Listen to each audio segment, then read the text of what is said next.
And we are back with part 2 of the video, and I've aged 2 years, but you know, that's how movie magic works. I'm redoing the second part of this video because I've changed the essays just slightly. We're going to pick up with number 12 because that's where the last video left off. The major aspects of the Council of Trent, main issue or crisis, the outcome of the new documents. So the crisis was how to deal with the Protestant Reformation. You can find out all about this in note 6, by the way. On the Counter-Reformation, the one that starts with Humpty Dumpty.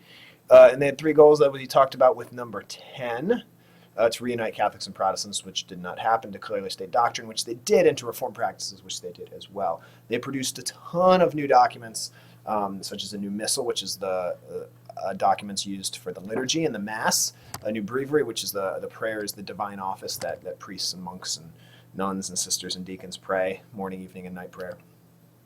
And a new catechism, which was used for teaching, which was really important because after the council, they're really going to emphasize on education of priests and of the laity, so people really know what the church is teaching and they can't be manipulated by people like Johann Tetzel, and also people like Martin Luther can't lead people away either. They really want people to be formed and taught well, especially the priests.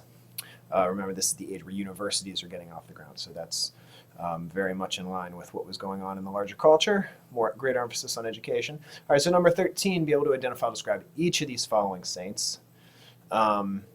And you're not going to have to pick one of them and know them in detail. I used to do that, but you don't anymore. Just know their story and their significance to the church. Ignatius Loyola founded the Jesuits. He was a Spanish soldier. He got wounded and converts on his deathbed, or on his sickbed, not deathbed. He's considered a doctor of the church, founds the Jesuits, and writes the spiritual exercises, which is also important. I'll add that in there. Writes the spiritual exercises, which is like a spiritual P90X. We'll do some of those later in the year. Teresa of Avila, my girl, I named my daughter after her. She reformed the Carmelite order to have much greater simplicity. That's why they're discalced Carmelites, meaning they don't wear, they wear very simple shoes. She's also a doctor of the church, one of the first women named as a doctor of the church, along with Catherine of Siena, and she wrote not the book, but one of the big books on prayer and mysticism called The Interior Castle, which we'll also read later this year, or parts of it. Thomas More was one of the a Christian humanist. He was English, and he wrote and debated against Luther. In fact, he was a good friend of Henry VIII, and some of Henry VIII's writings against Luther were written by Thomas More. He was martyred when he would not sign the Act of Supremacy, and killed by his former friend Henry VIII. And we read an excerpt from a play about his life, and the play was called A Man for All Seasons. Pope Pius V is the pope who actually enforces the reforms of the Council of Trent and does it well. And he sets the model for how to be a good pope after kind of the disasters of Leo X and Julius II. And he's going to bring together a Christian alliance to fight against the Turks at the naval battle of Lepanto. And we commemorate that every year in the church with the Feast of Our Lady of the Rosary. It was originally called the Feast of Our Lady of Victory. He was a Dominican pope, and he's why all the popes ever since have worn white. He was the only saint pope we had for like 600 years. He kind of ended the trend of there being some corrupt bad popes, and we haven't really had a bad pope since. So hugely influential on the papacy, and is why we're going to have so many Pope Piuses coming after him. There's going to be a total of 12 Pope Piuses. So, all right, so now we're getting into the essays. Now for the essays, there's going to be, most of you are going to be doing this one. Evaluate the following statement: the Protestant Reformation was a disaster in church history. To what extent is this statement true? And actually, we're going to switch over to this document here. So this is the one most of you will be doing. Now, if you have gotten A's on both of the previous essays for Unit 1.1 and Unit 1.2, you have the option of doing this one down here, A and B. But if you have not gotten A's on both of those, you must do this one, okay? Now, you are allowed to use an outline on the test, but you have to come up with it on your own. I've given you outlines previously, but this one will have to come up on your own. It's the same model of essay, meaning you're going to be using the same method as you used on the last test, where you do an introduction, and then your method is to examine the positive and the negative. So you're examining your thesis and its antithesis. You're going to argue for your thesis, connect it to evidence. Then you're going to explore the antithesis, the counter-argument. And then in your conclusion, you're going to have a longer, stronger conclusion, which is going to reaffirm your thesis and explain why the evidence is greater in support of the thesis than the antithesis. And you'll end with saying, how has this time period positively or negatively affected modern Christianity? Okay, so it's very similar to the last essay I wrote, just a different topic. Okay, but the same sort of question. Okay, and this is you could use this as your outline, but you got to make it yourself. Okay, we're taking the training wheels away. You got to do a little bit more on your own this time. This is some of the evidence you could use. It's not limited to this, but this is a quick list that I came up with. Okay, so if you were going to argue this essay, this question in the affirmative, meaning you were going to say that yes, it was a disaster. Okay, here's some evidence for why it would be a disaster. Okay, your thesis could be some version of this, and it doesn't have to be exactly this. You could qualify it a little bit by saying it was mostly a disaster, it's mostly not a disaster, something like that.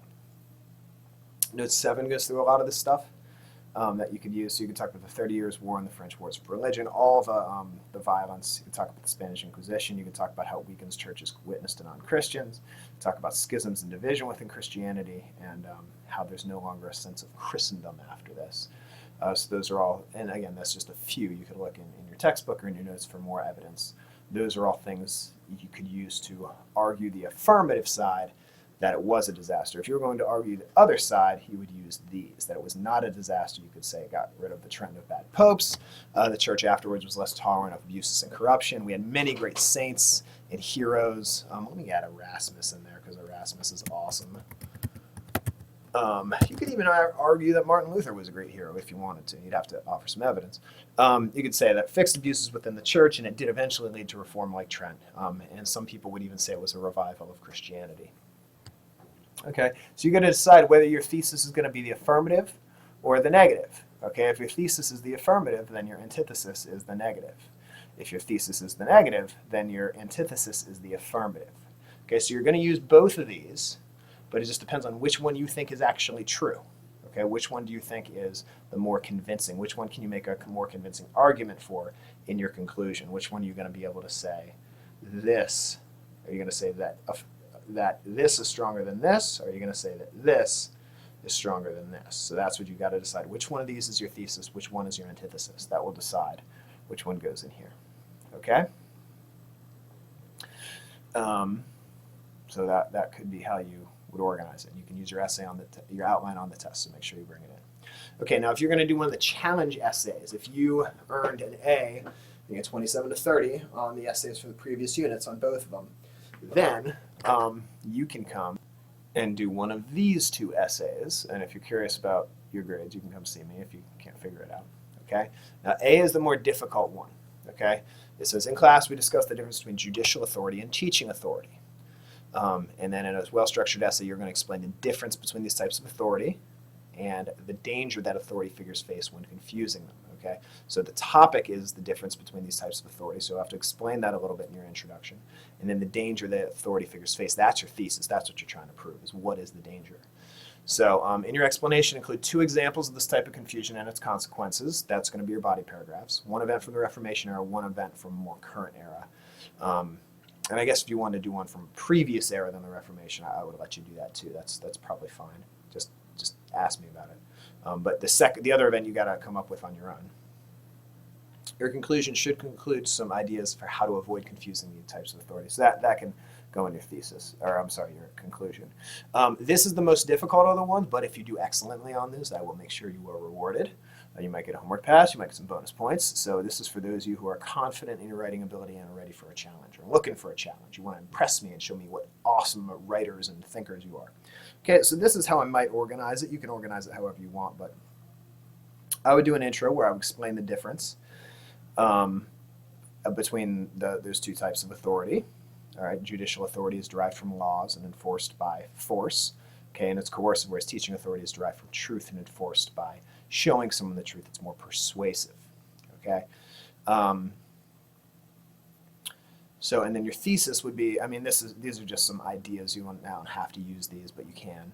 That people tend to lose respect for the leader loses credibility and power, people resist judicial authority when they lose their teaching authority. So you could say all that. Um, and then you give an example from the Reformation, like you could use Luther and Leo X. You could use Calvin and Geneva. You could use Thomas More and Henry VIII. There's a number of different people you could use from the Reformation. For other examples in history, you'll have to think of that on your own, but think of times when there were revolutions, when there was losses of authority, even in American history or other times in history. And then conclusion, explain how your method proves your thesis. Explain how this shows the danger.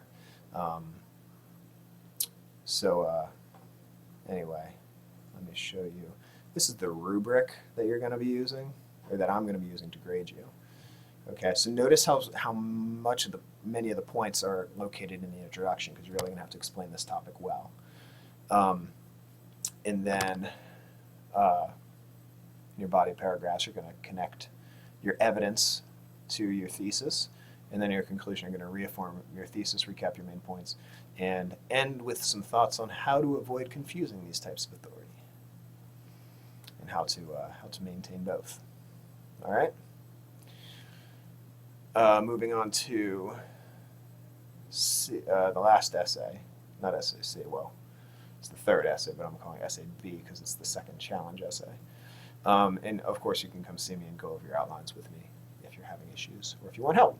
So the second one then is, this is very imaginative, it's creative, so it can be a little less formal in its style, but you still should have lots of details.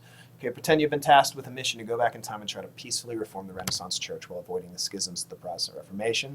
You've been given a time machine, you can travel to any time or place. Where would you go? Who would you talk to? What would you say? What would you try to change? What historical events would you try to influence, and how? What would you try to make happen? Be specific. Okay? Don't just say, well, I would go back in time and I would try to convince people to not fight. You got it. What people? When would you go? Where would you go? How would you try to get them to not do whatever you're trying to get them to not do, or do whatever you are trying to get them to do? Okay, so this is the rubric I'm going to use to grade you on this. Okay, so first you're going to have to introduce the topic and outline the method. So the topic is, how could peaceful reform have happened? And how you would fix it with the time machine. Outlining your method, you're going to talk about the 3 changes you would make. Okay, so 3 specific changes.